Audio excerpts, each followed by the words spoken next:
Complex number का ये सवाल है। यहाँ पर एक सेट ए गिवन है, एक सेट बी गिवन है। अब एस क्या है? एस ए और बी का इंटरसेक्शन है।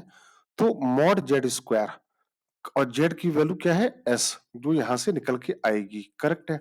तो पहले अपन सेट ए की बात कर लेते हैं। सेट ए क्वेश्चन में क्या गिवन है? सेट ए एक कॉम्प्लेक्स नंबर है। करेक्ट है। और कैसा कॉम्प्लेक्स नंबर है? Z minus two minus iota equal to 3। Correct है। अब अगर आपको पता है तो ये स्टैंडर्ड, ये सर्कल की इक्वेशन है। अगर नहीं पता है तो जेड को जैसे आपने मान लिया एक्स प्लस आई वाई, तो यहां रखा तो क्या आएगा? X plus iota Y minus two minus iota equal to 3।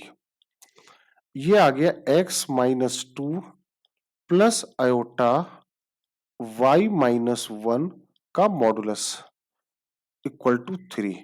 अब कॉम्प्लेक्स नंबर का मॉडुलस आपको निकालना आता होगा। अगर नहीं आता है तो जैसे क्या होता है? Under root of real part का स्क्वायर प्लस इमेजिनरी पार्ट का स्क्वायर।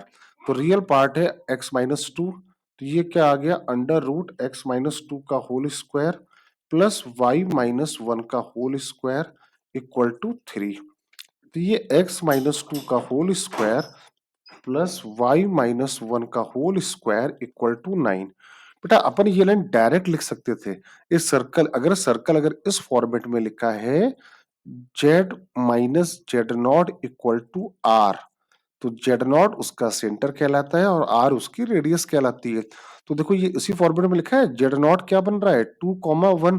तो 2,1 हो गया सेंटर और रेडियस हो गई इसकी 3। तो अपन डायरेक्ट भी लिख सकते थे। ये तो मैंने समझाने के लिए इतना लंबा चौड़ा यहाँ पे लिखा है। तो सेट ए एक सर्कल है, उसका सेंटर 2,1 है और रेडियस है 3। अब सेट बी क्या है? सेट बी को अपन लिखते हैं। तो सेट बी क्या बोल रहा है? Real part of z minus I Z equal to 2। तो z अगर x प्लस आई वाई था तो x plus I Y minus iota x plus iota Y equal to 2। तो x plus iota Y minus iota x और ये आ जाएगा plus Y equal to 2। तो x plus Y, ये इसका रियल पार्ट है, अयोटा y माइनस एक्स, और इस पूरे का जो रियल पार्ट है वो 2 के बराबर है। तो रियल पार्ट क्या है इसका? x plus Y. तो x प्लस वाई बराबर 2। ये आपका क्या आ गया? सेट बी आ गया। करेक्ट है यहां तक। अब एक सेट है जो ए और बी का इंटरसेक्शन है।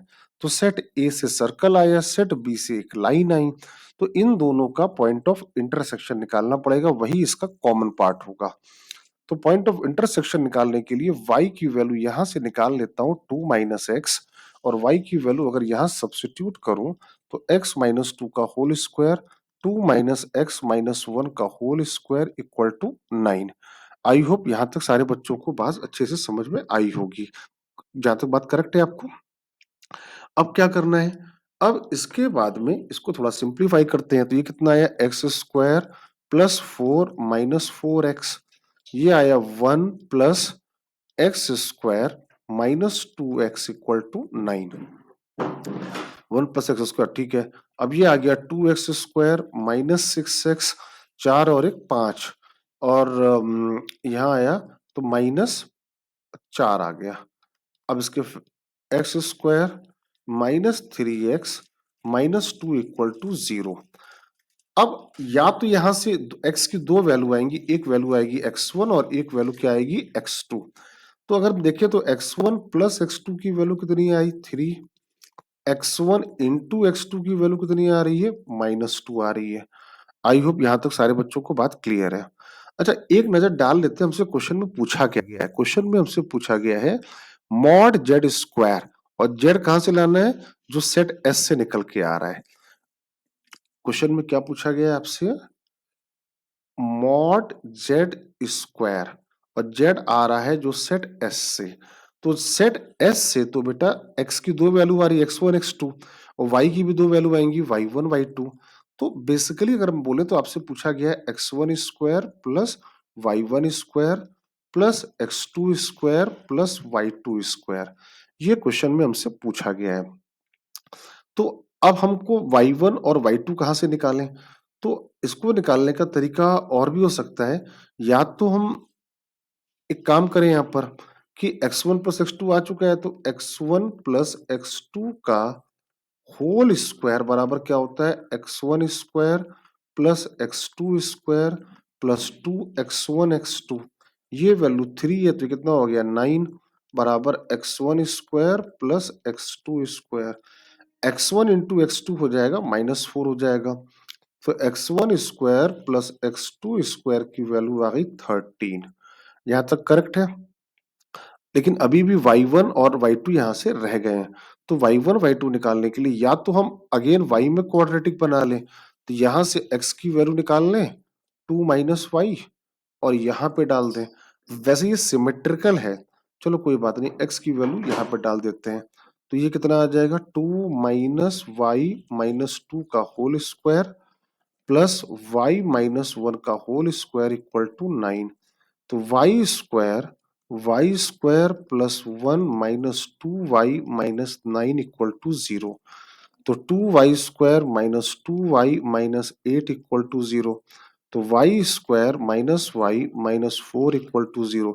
अब इसके दो रूट है y1 और y2। तो y1 प्लस y2 कितना आ गया? 1 आ गया। y1 इंटू y2 कितना आ गया? -4 आ गया। तो यहां से हम लोग y1 square plus y2 square, इसकी वैल्यू आ जाएगी y1 प्लस y2 का होल स्क्वायर, फिर प्लस यहाँ पर प्लस आ जाएगा और ये ट्रांसफर होने के बाद में 4 आ जाएगा। 4 टू सा 8, तो ये वैल्यू आ गई 9। भाई उसी फॉर्मूले से ना, कौन से फॉर्मूले से? y1 प्लस y2 का होल स्क्वायर बराबर y1 square plus y2 square plus 2y1 y2, वहां से ये वैल्यू निकाल ली। अब उठा के यहाँ डाल दिए, तो x1 square plus x2 square कितना आया था? 13। y1 square plus y2 square कितना आया? 9। तो आंसर आ गया 13 और 9 22। करेक्ट है। यहाँ पे बेटा तो वो फैक्टर नहीं हो रहे थे x1 x2 के, तो उसको ना करके हम लोगों ने क्या किया?